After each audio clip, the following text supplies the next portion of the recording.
So, I hope you're all doing well and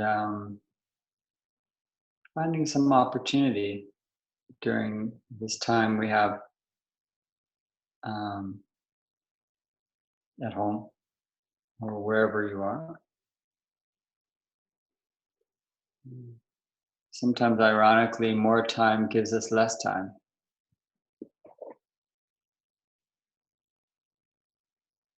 And because we have what seems like a lot of time, we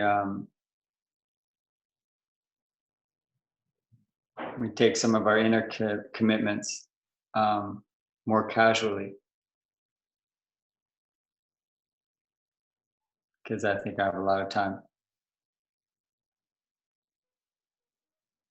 which is often our approach to life. I have a lot of time, so I'll get to my practice.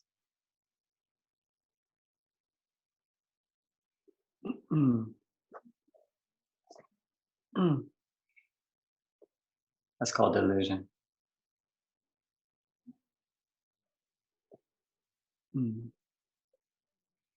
It's a cliche, but the only time we have is right now. So we need to take care of it without stress and pressure, but with appreciation.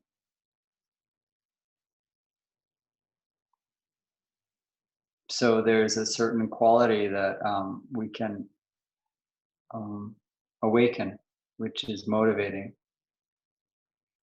in order to take advantage of the opportunities that we have, whether it's, the time you have at home or the groups that you can join online.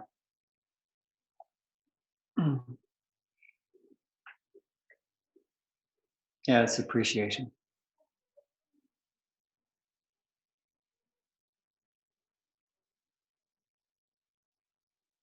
I have my body right now. I have my mind. I have my feelings, my sensations. I have my awareness.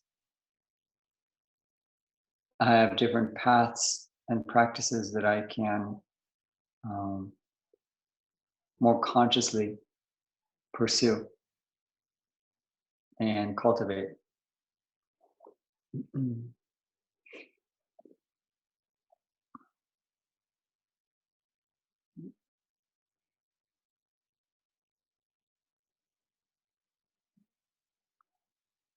Even appreciating the difficult and perhaps disturbing mental states that you may experience during a day where you feel like you don't have a lot of control over what's happening outside of you.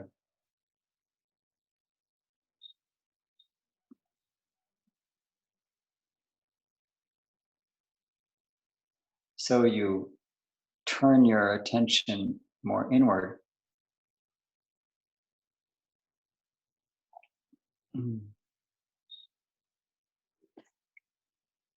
And return to what you can actually take care of.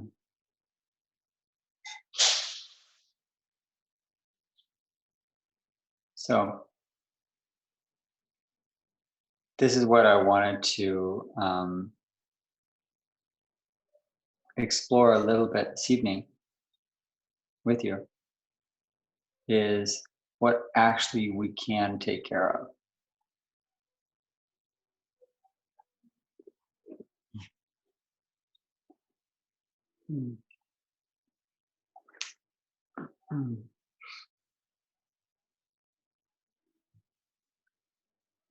In I'm going to read a section of the Anapanasati Sutra, which is the mindfulness of breathing.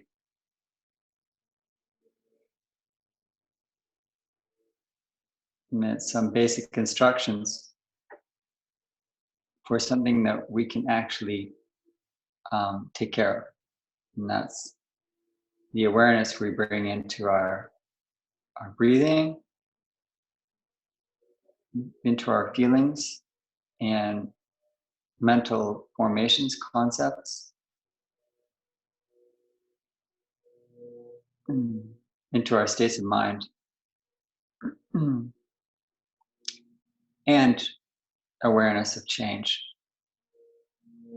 Often when the Anapanasati, the mindfulness of breath sutra, is thought of or discussed, it's considered, a beginning instruction or sutra, as compared to the four foundations of mindfulness sutra, which goes very deeply into body and feelings and volition and mind and consciousness. That it seems like a mindfulness of breath. I can understand that pretty quickly.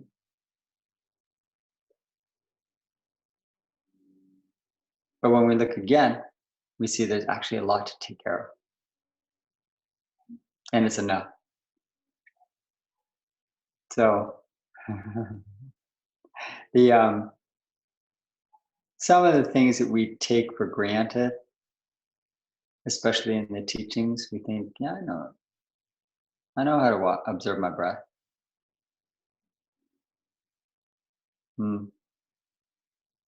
Let's take a little look. So I'm going to read this part of it. It has a lot of sections. Actually, it's not so short, but I'm just going to read a couple of parts of it, and I hope you'll be able to hear it and understand. And if not, that's okay. So, Anapanasati, the mindfulness and breathing. I've heard that on one occasion, the Blessed One was staying at Savatthi in the Eastern Monastery. Now, on that occasion, the Blessed One was seated in open air, surrounded by the community of monks. Normal beginning. Surveying the community, he addressed them. Monks, I am content with this practice. I am content at heart with this practice. So arouse even more intense persistence for the attaining of the as yet unattained, the reaching of the as yet unreached, the realization of the as yet unrealized. Mindfulness of in and out breathing, when developed and pursued, is of great fruit, of great benefit. Now, how is mindfulness of in and out breathing developed and pursued so as to be of great fruit and great benefit? There is the case where a monk, having gone to the wilderness, to the shade of a tree, or to an empty building, sits down folding his legs crosswise, holding his body erect, and setting mindfulness to the fore. Always mindful that he breathes in, always mindful he breathes out. So that's kind of the beginning of the sutra. Yeah. And there's a couple of points to perhaps consider again as we look at it. And it's a benefit and a fruit, and that the Buddha exhorts us to then put a lot more effort into achieving the not yet achieved. Meaning we do that by practicing mindfulness of breathing. Like this is the way, this is the foundational practice in order to develop much more expanded states of realization and awakening.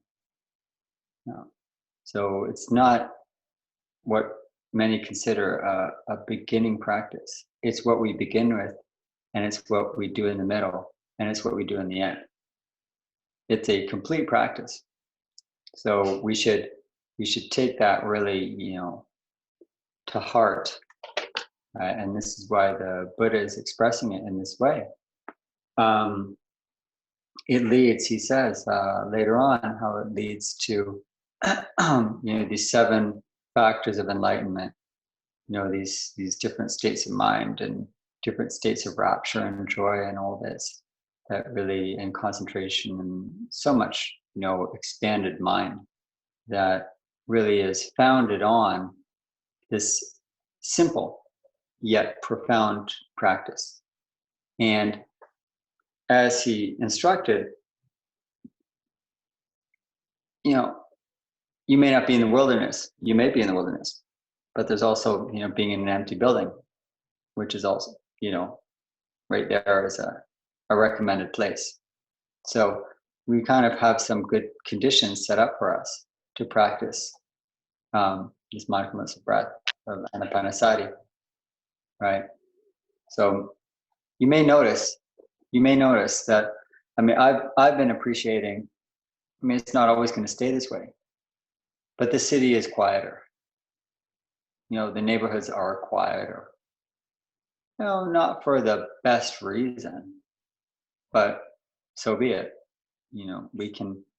We are being given some greater quiet and less activity all around us. The busyness has slowed down. And that makes it not just your own personal retreat, but there are outer conditions that are supporting your practice of mindfulness right now. Those conditions are not intentional. They're not, the quiet of the city is not in order to support your mindfulness. But because it exists, you can make that into, your intention. So we should appreciate, when I'm talking about appreciation, we can appreciate some of these conditions that we've been given that we can now use to support our practice. They will not last. The time will come where all of a sudden you and everyone else are rushing out on the streets to, enjoy this, your newfound freedom. So while you're not so free externally, although I don't know if being caught in a traffic jam is really free, but now that you can, accept by force limitations on your external freedom, you may recognize, if you choose, that it offers you opportunities for inner freedom. And the quiet and the lack of busyness and acceptance of being in that, as the Buddha said, an empty building, even if it's just your room. These are conditions that are set up for our practice here. And we start, as he said. So I'm going to go in. There are 4 stages of this practice of anapanasati. And sometimes when we're meditating, one of the things is, even if you've done it for a long time, you may find after a while, you may then have a certain doubt arise. A certain doubt. Like, what am I doing? Am I doing this correctly? Is it working? And is this what practice is? No, these are really natural and normal thoughts to come up. In Zen, they're one of the foundational pillars of the practice, called great doubt. Great doubt is, always wondering, am I, approaching practice correctly? Is this bearing fruit when the Buddha says it bears fruit and of great benefit? And if it's not, then I should ask myself why. That's the doubt. Okay, that's the great doubt. Is that ultimately we're doubting our sense of self, that is always picking and choosing and thinking like, oh, my preferences and my ego. We doubt that. But on a kind of a lower level of doubt, we can ask, am I practicing well? Is this, This is how I should be approaching it. So am I appreciating the opportunity I have? You should doubt. I might doubt your approach. It's not skeptical doubt. Skeptical doubt is one of the 5 hindrances that the Buddha, pointed out, that he identified. And skeptical doubt is saying like, I can't do it, or that it doesn't work. The great doubt or the spiritual doubt is saying more, how can I? Perhaps I need some adjustment. Perhaps I'm not approaching it, in the most beneficial way. And that's kind of the questioning of your relationship to practice, which now that we have some greater quiet, is useful to do. So the sutra then goes over, and I will go over it a little bit, 4 different areas of how anapanasati, of how mindfulness of breath is approached. And I'm again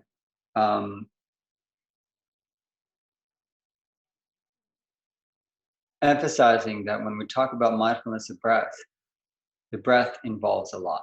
The breath is vast. The breath is great, right?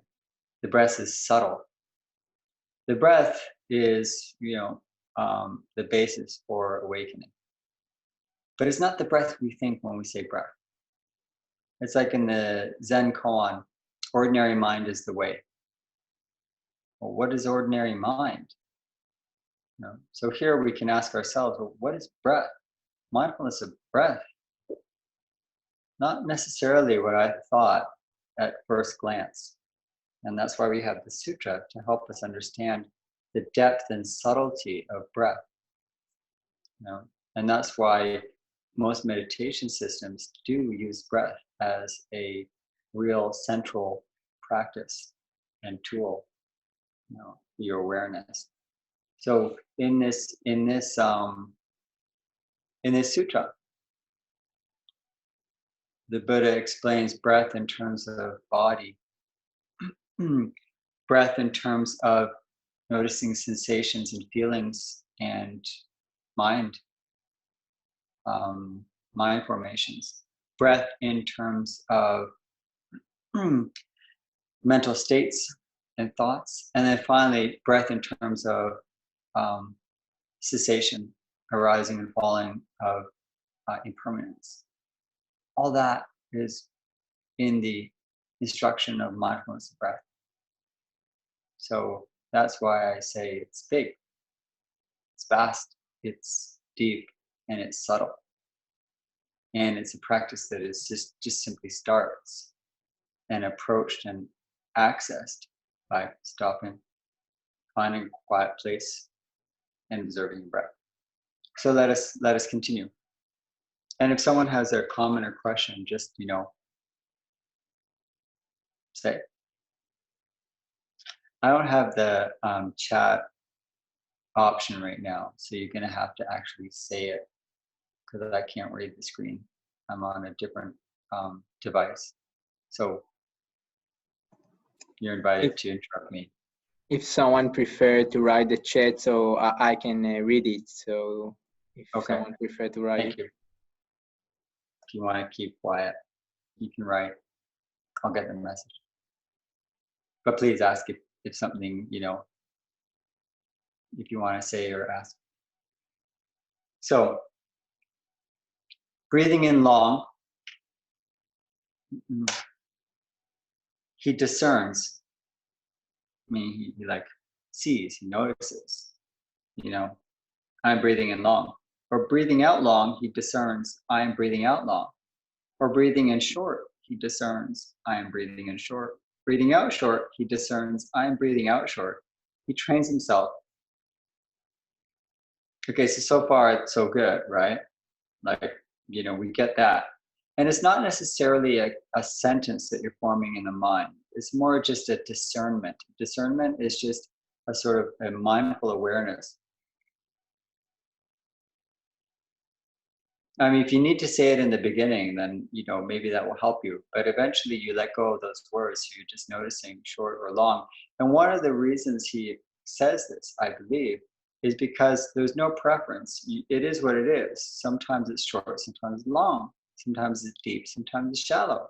There's no standard here of saying you should be breathing. I mean, I once got some instructions that when I was at a monastery, and I won't go into it, but it was, you should slow your breath down to basically 3 times a minute. Like, it wasn't going to happen. So that didn't work for me, but they obviously didn't read the sutra. I mean, it's when it's short is short, when it's long is long. And that's okay. You just accept and you discern. It's just about noticing what is without judgment. There's the without judgment. And that's what I think is being clearly expressed here. And then we have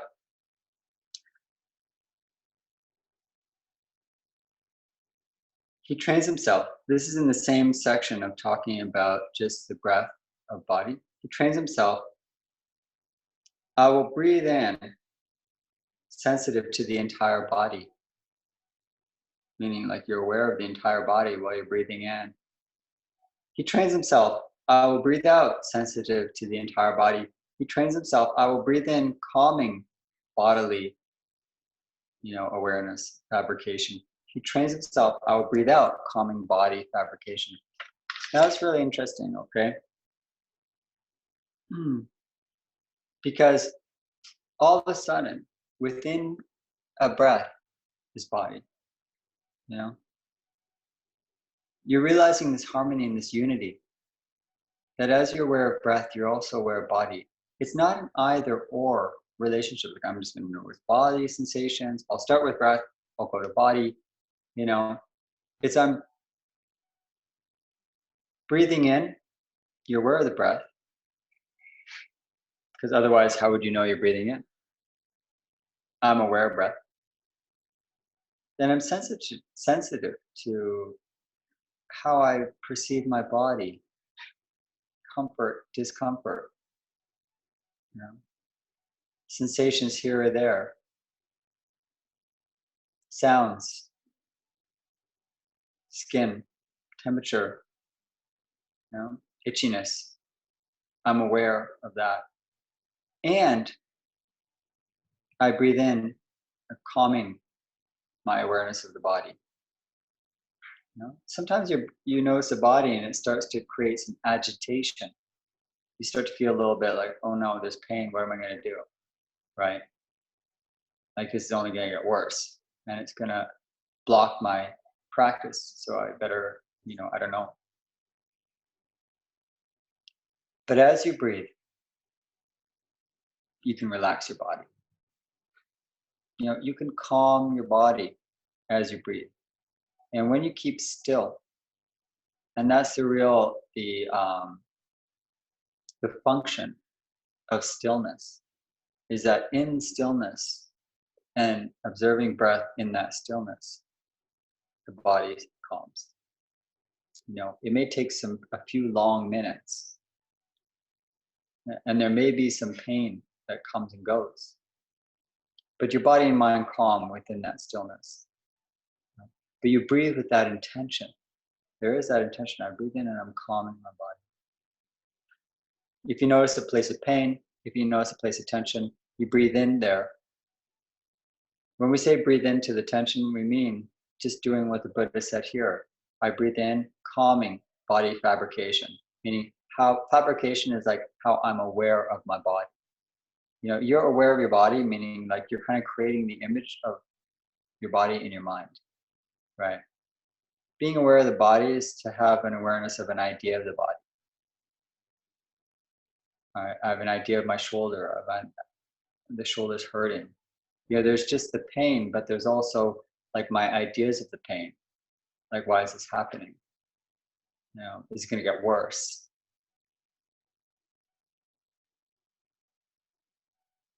I breathe in and I calm that. Okay?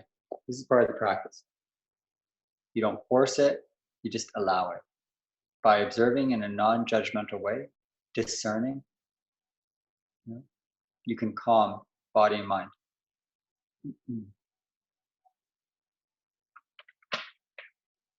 All right. Daniel, there is one comment from Jonathan. He said, for me to follow the instructions, such maybe technically, may make me talking to myself too much. So. Yes. Yeah. So again, this is what I recommend. When it says here in the sutra, I discern I'm breathing in long. I notice I'm breathing in long, breathing out long. Notice I'm breathing out long. Breathing in, I calm the body. Breathing out, I calm the body. Okay. What's being instructed here, okay, is what you should be doing with your attention, but not with your language. You know, if the language creates an obstacle, the language is more a beginning thing that if you need that as a as a support. In the same way, sometimes when, at least in Zen, they teach to count the breath. But counting the breath is in order to, you know, if you have a weak attention, to bring that attention, you know, into focus. But if the numbers become a distraction and it becomes just like mechanical, then it's not serving a purpose. So here the purpose is not that you say the sentence, that you're able to say a sentence in your mind. No, is that you can just place your attention there without judgment, that you can notice it, that discerning awareness. So if you're going to follow the instructions are something that you're aware of beforehand, you know, that I'm noticing the length and the depth of the breath. I don't need to say it, I just need to place my mind there. And I'm noticing, you know, the way my body feels. And you said the entire body. So you can, if you can look at your body, you can sense it as a whole. And you can have the intention from the start that as you breathe, you can relax. You can relax your body. You can relax your body. You can relax the muscles in your body. So this is a technique that you can do through breathing. Right? There is a connection between breathing and body relaxation. I mean, it's obvious, anyone who's done any yoga knows that clearly. But this is kind of like yoga, only without moving. You know, it has a similar physiology to it. When you're breathing consciously, the body can calm. So this is, you know, what you're going to have as an intention. And you can let go of the sentences. The sentences are not there. The sentences are something that if your mind needs it, you know, it's the awareness and the discerning awareness of noticing these things that is the practice, not the sentence that, you know, is being said. That sentence is the Buddha explaining what you're doing, okay? But not necessarily what your mind is doing in terms of like language, okay? So, yeah, I mean, you're not repeating this. In some ways, like also in Burmese techniques, they have labeling, right? Labeling, you label, you put a label on, mental label, using a word on what you're experiencing. Like I'm experiencing, oh, there's joy here, or there's excitement.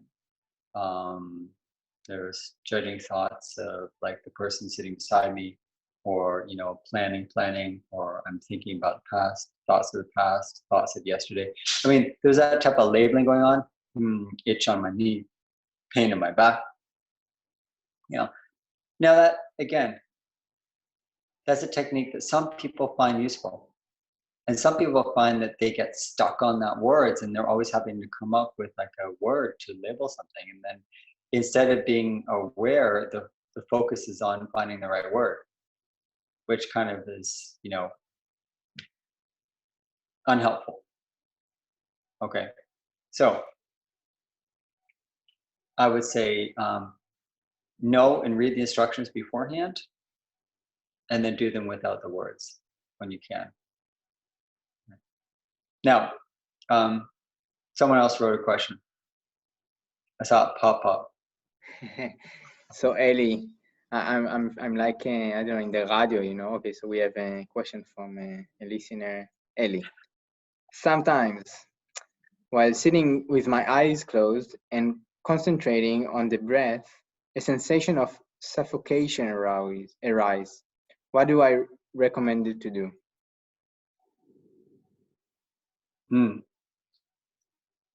You can also write in Hebrew too, because Roy reads Hebrew. So if it's more comfortable for you.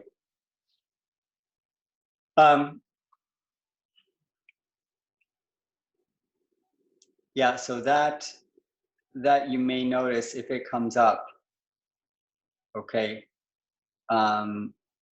it means that there's a certain tension you're bringing into your mindfulness of breath.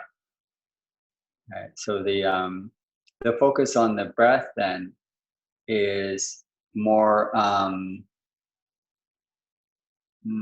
narrow than should be. And this is why in this sutra, it's a sort of an approach that can avoid that. Because instead of keeping the breath just focused on this breath, it says, you know, I'm with this breath, how do you say it? I will breathe sensitive to the entire body. So when you notice your breathing is becoming constricted and a sensation of suffocation or lack of air or something, it's time to connect the breathing more to the sensation of body. So focus then more on sensation of body, where you feel tension in the body, okay? Instead of trying to force the lungs to relax and receive more air, take the pressure off that and open it. Instead of opening your lungs, open the awareness to include the body more. And that may be helpful, you know.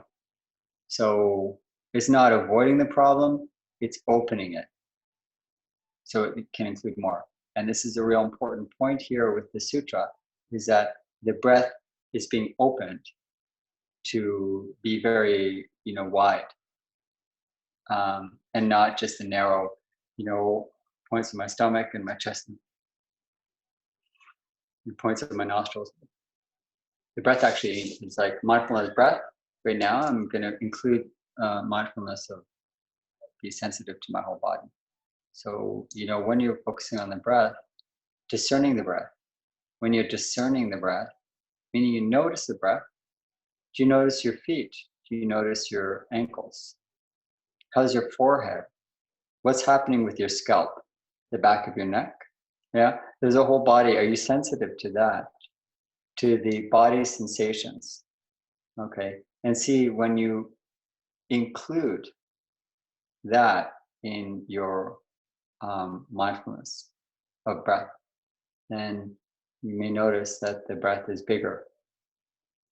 That's how I would approach that. And as we see, when I continue on this sutra a little bit, you know, there is just mindfulness of breath. There's mindfulness of breath being sensitive to, we have another question.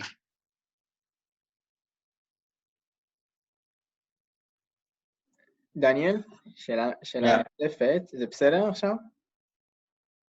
אז אני אקריא בעברית. אז שרי שואלת, לפעמים יש הוראות או הנחיות לדמיין דברים שונים, כמו אור, את הדמות של הבודה, או ליצור תחושה של חמלה ולשלוח אותה הלאה. לעתים קרובות אני מוצאת את ההנחיות הללו מסיחות את הדעת, ובמקום להתרכז בתרגול אני רק עסוקה בליצור את המראות או התחושות. אז האם עדיף לוותר על כך ולהתרכז בנשימה בלבד?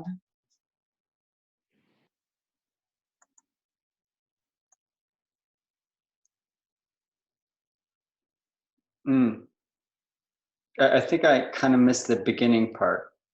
So can you read the beginning again? Yeah, sometimes there are some instruction to visualize or to Yeah. imagine. And so, and she said sometimes, you know, whether it's regarding the image of the Buddha or some light or compassion, but she finds that sometimes she's putting a lot of effort to trying to imagine or visualize.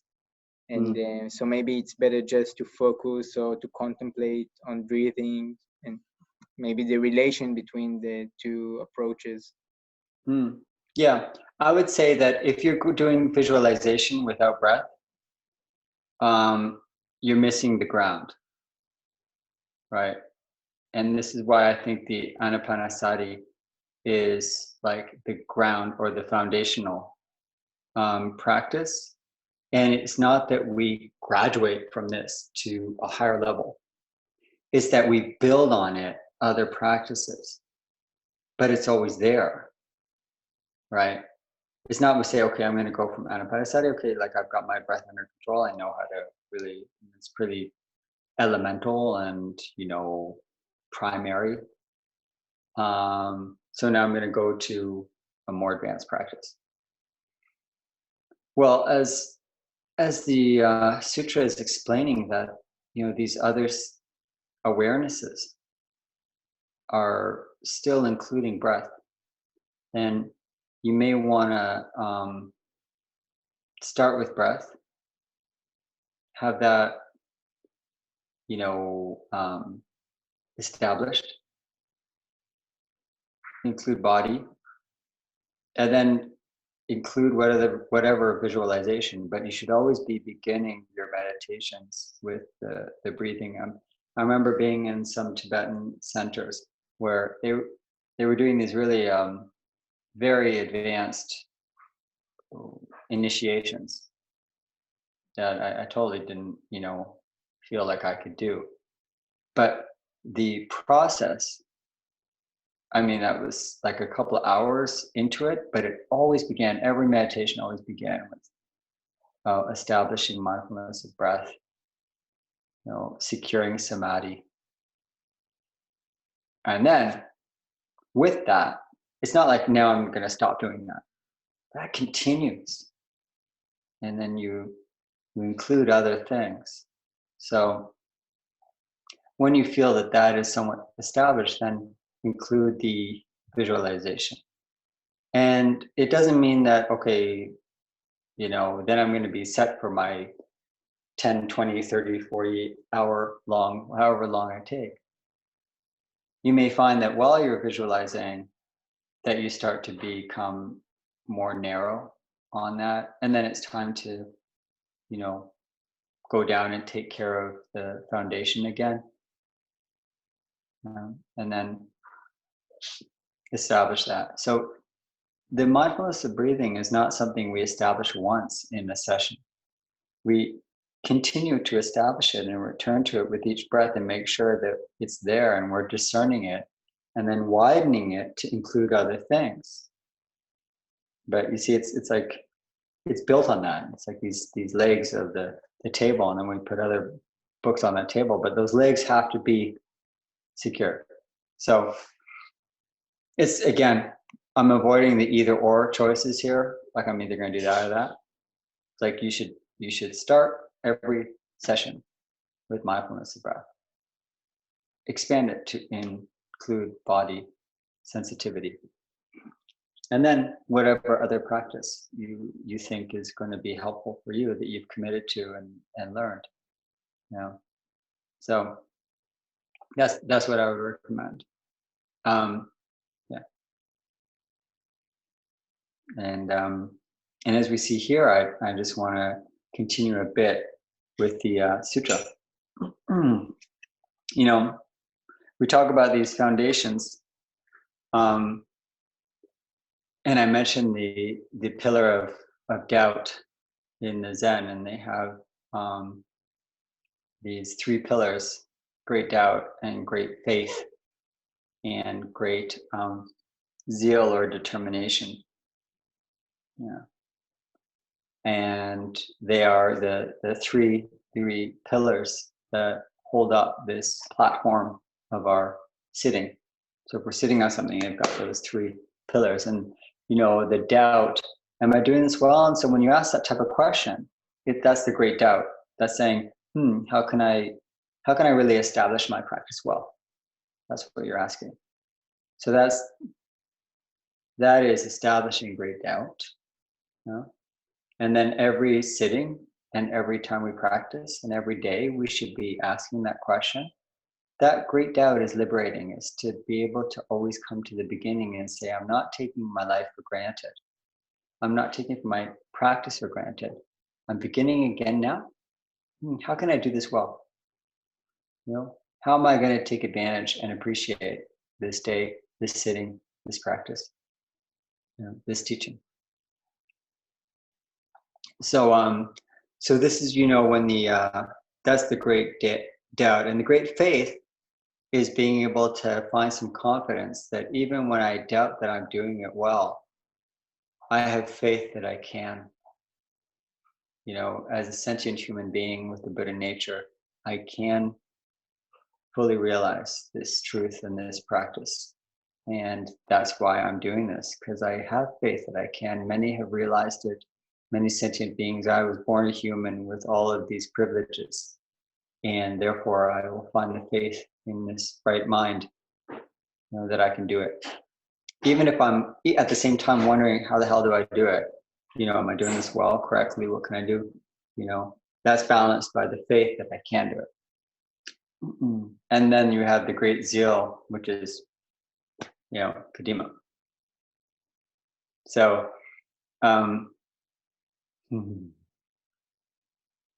so it's funny because there's one Japanese teacher named Izumi Roshi who brought one of the teachers in the 1960s who came and brought Zen to the West. And he said that when he first heard someone talking about the 3 pillars of Zen, he said he thought they said the 3 pillows of Zen.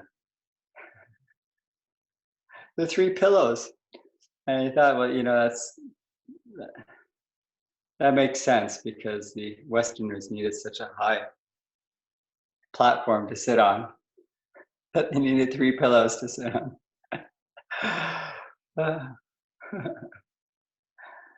Yeah, I've seen some people sit on so many pillows they might as well just have a chair, but I guess it's more comfortable.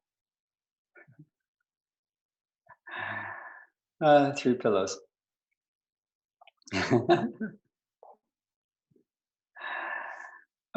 But he then went on to explain what he understood as those three levels. He said, first there was he said samadhi, which is samadhi was concentration, paying attention, and the calmness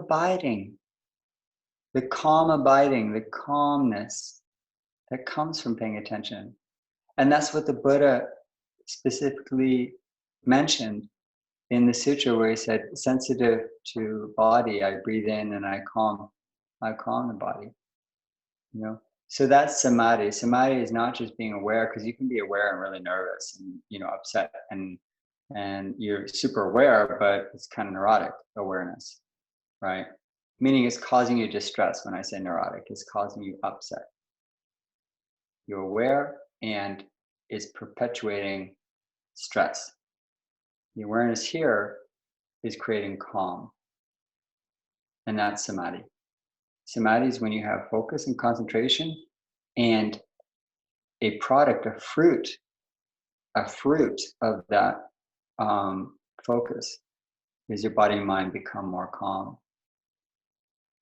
It doesn't mean you're ignoring reality, that there can be a lot of worry and distress and thoughts and such, but that with the acceptance that you include in your breath, there can be a sense of, in that acceptance, equanimity, which is calm. Equanimity is being able to be with even when it's difficult. And that's the calm of this awareness of samadhi. Samadhi doesn't mean you just have peace of mind when it's quiet and nice in your environment. Samadhi is that in that concentration, your body and mind can find some calm, even in a storm. Now we practice in calm environments in order to build up to that. We don't start in the storm.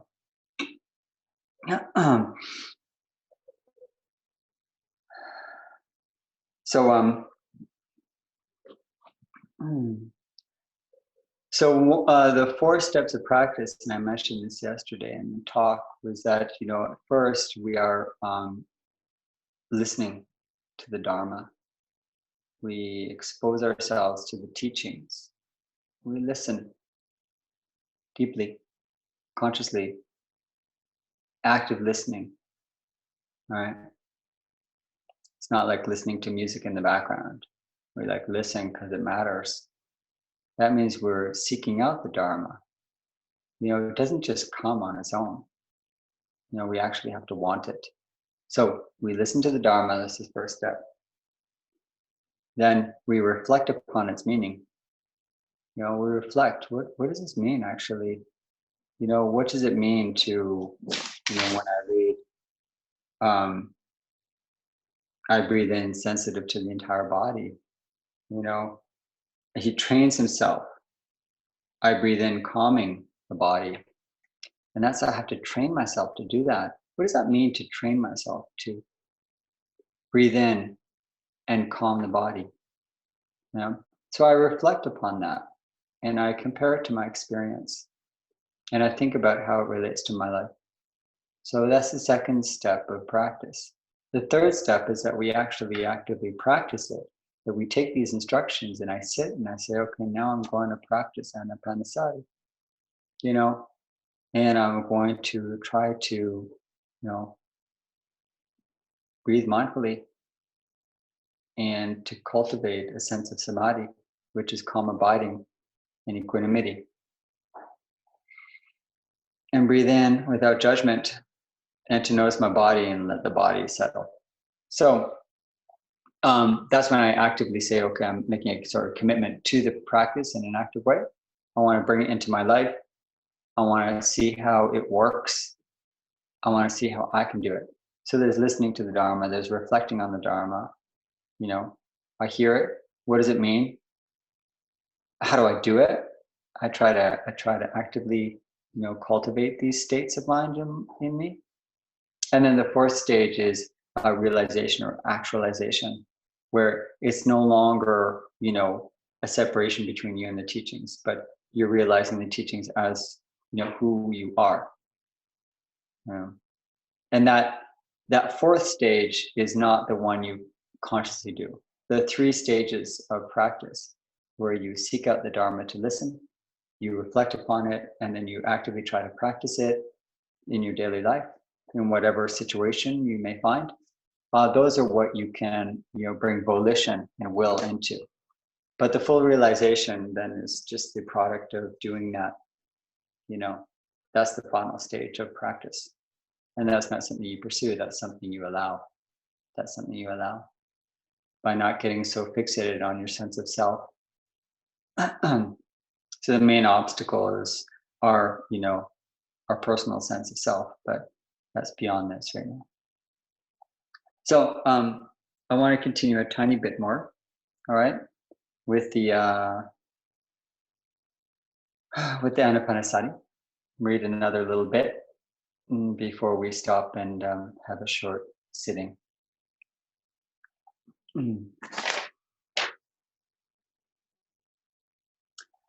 He trains himself, I will breathe in sensitive to rapture. He trains himself, I will breathe out sensitive to rapture. That's like a strong, positive, beautiful, great feeling, almost physical pleasure. He trains himself, I will breathe in sensitive to pleasure. He trains himself, I will breathe out sensitive to pleasure. He trains himself, I will breathe in sensitive to mental fabrication, meaning coming to ideas about this, what perceptions I have. He trains himself, I will breathe out sensitive to mental, fabrication, meaning the type of perceptions I make of my experience, good and bad, like and dislike. This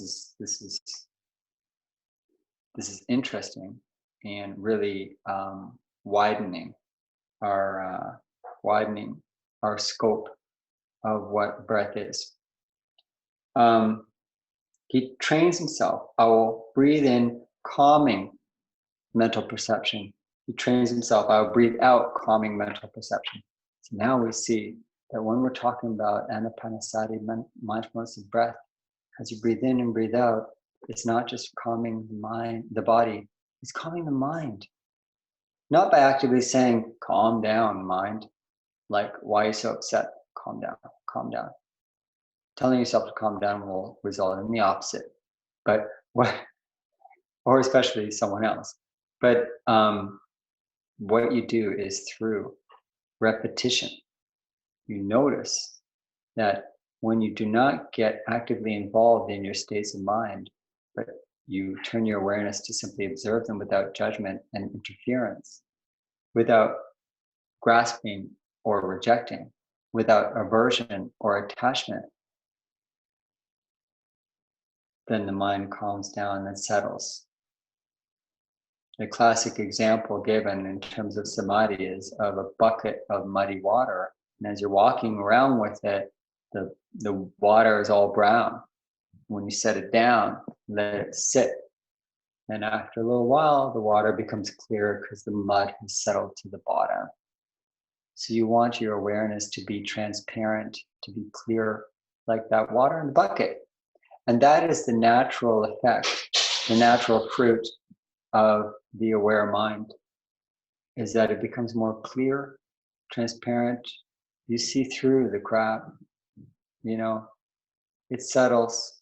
It's still there, like the mud of your mind is still there, but it's not interfering your awareness, the clear awareness of saying, okay, there are disturbing thoughts, they pass. And this is where we get to the last stage of mindfulness of breath, which is the mindfulness of impermanence. You may notice I didn't go into one of the stages, which is being sensitive to mind and mind states and thoughts. There's that. It's breathing in, aware of mind, breathing out, aware of mind, sensitive to mind, calming mind. Okay, these are not just about the mental formations and the thoughts you're having, but this is just, your sense of consciousness, self, and awareness itself. The state of mind you have, mindfulness of mind, which is just, where is your mind right now? Are you narrow? Are you wide? Are you focused? Are you happy? Are you sad? What is your state of mind? Are you restless? Are you, collected? So this mindfulness of mind, you can actually calm and you can focus, you can be aware of mind. Now, here the last stage of mindfulness of breath is where he writes, where he says, he trains himself, I will breathe in, focusing on inconstancy or instability or impermanence. He trains himself, I will breathe out, focusing on inconstancy, not constant or unstable, instability or impermanence, change, basically change. I'll breathe in, focusing on dispassion, literally fading, how things fade. Okay. I'll breathe out, focusing on the fading of all these states of mind and body that I get so worked up about, the thoughts. I'll breathe in, focusing on cessation, how these things end. There's arising, there's passing, and there's ending at every state of body and mind. And as we breathe in anapanasati, and we have mindfulness of breath, we are aware of things arising, of things maintaining, fading, and ending. You're aware of that in your breath. You breathe in. It arises, it fills itself, it fades, it ends. You're aware of every thought. There's a thought that arises, it appears, it fades, and there's cessation. It ceases, it ends. So in our cycle of breath, we're becoming deeply familiar with the impermanence of life as we are living it in our body and mind. Not impermanence outside of us, impermanence within us. the first place we explore the Dharma is in our own breath, body, and mind. When we want to reflect on the teachings and practice them and realize them after we've heard them, the main location for that is your breath, body, and mind. And that's where you pay attention and notice arising, fading, and ending of all phenomena that we call ourselves. He trains himself. I breathe in, focusing on relinquishment. Relinquishment, like I let go. I don't own it. I don't own it. He trains himself. I breathe out, focusing on relinquishment. This is how mindfulness of in and out breathing is developed and pursued, so to be of great fruit, of great benefit. So it's really, this process here is guiding us in a very clear way on how to really have greater liberation and inner freedom by noticing the whole process of the constant arising and passing of every moment as we experience it. And then there's relinquishment, meaning then we say, okay, like if this is the nature of life, that it's impermanent, and that impermanence makes me doubt my strong sense of self, anatta, non-self, leads to an awareness of non-self, then relinquishment, meaning letting go, happens almost pretty naturally. Like, what am I going to hold on to here? So in a funny, kind of interesting section of Dogen's masterwork, Shobogenzo, he writes that in a 24-hour period, our life is born and dying, rising and falling. He says 6,400,000,099,980 times, which amounts to about 70,000 times a second.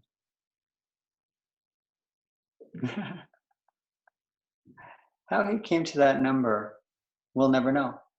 But some really amazing Japanese mathematics.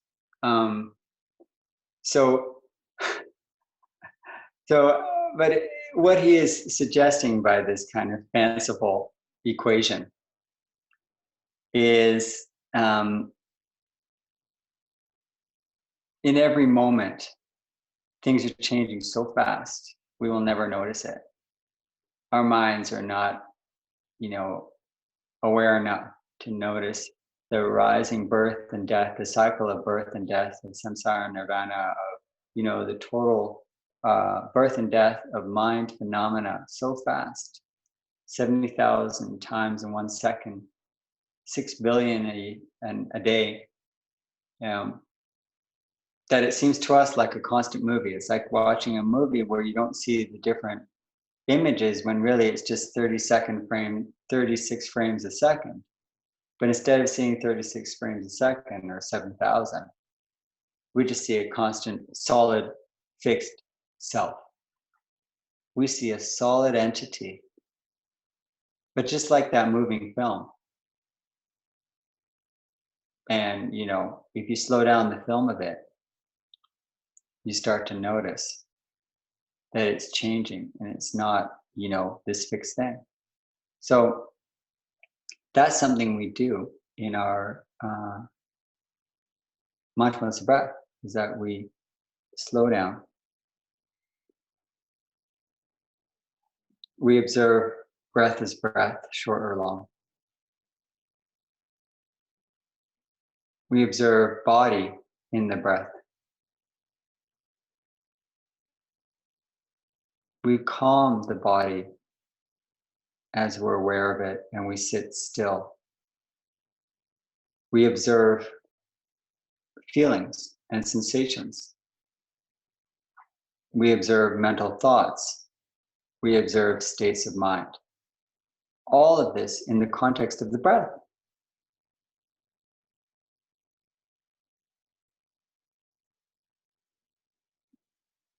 And as we maintain our focus and concentration on this moment that includes all of that, calm abiding is produced. That doesn't mean you don't experience difficult states of mind that may unsettle you. But it means with those difficult states of mind that you can continue to notice and observe, you can have some stability in the instability. By noticing the impermanence of each moment, your awareness can remain strong. So in the insecurity and instability, there's a stable awareness.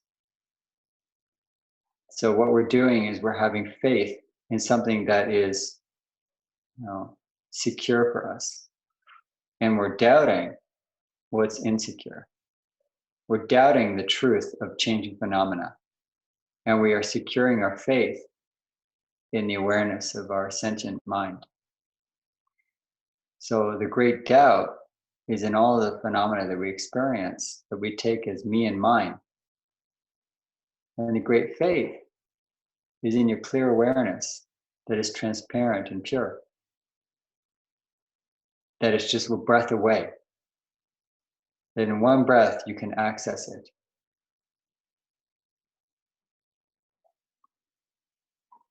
And this is what we mean by appreciating your life. By appreciating your life, you're choosing that breath, that aware breath. If I have another breath in this life, I have another opportunity to be fully aware. And then another breath. And in that awareness, I calm. I make peace with my body, mind, and breath. And I am a step further to fully realizing the teachings, the truth of the teachings in my own body, breath, and mind. And that's why we're doing this. So that's what I mean by getting back to the basics. Basics of our mindfulness of breath, which, as we see, includes just about everything. And can just be breath.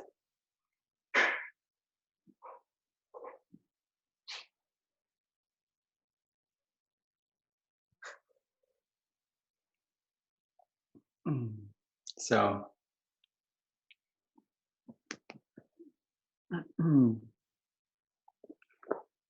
if no one has any other question, although, I really welcome any question or comment because they're very helpful for everyone.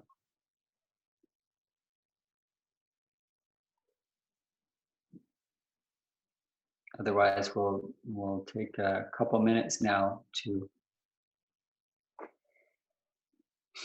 sit quietly together.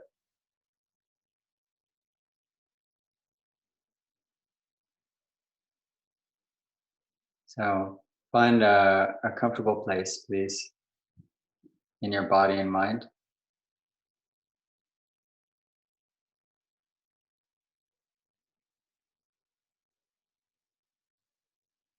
And again, be aware that as you're sitting on your own, you're sitting surrounded by people who care about you, and you can offer your care and support. Appreciating your life of this opportunity to sit with others and to transform this experience into awareness. Breathing in to know you're breathing in. Breathing out to know that you're breathing out.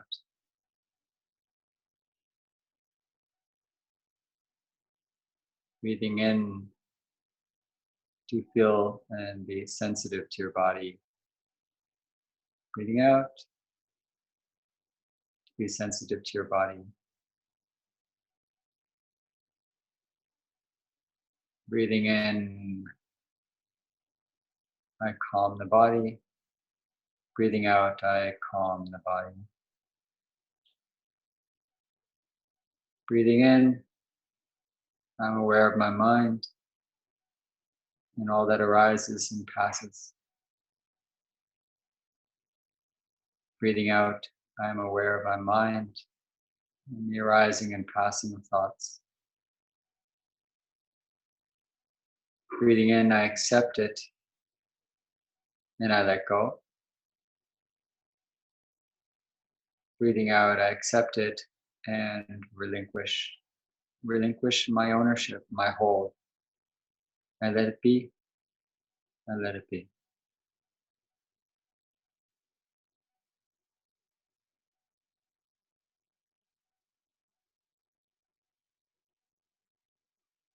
And as an intention, I dedicate this evening in my practice to the welfare of all others. And I live my life in a way that benefits other sentient beings and fulfills my enlightened way.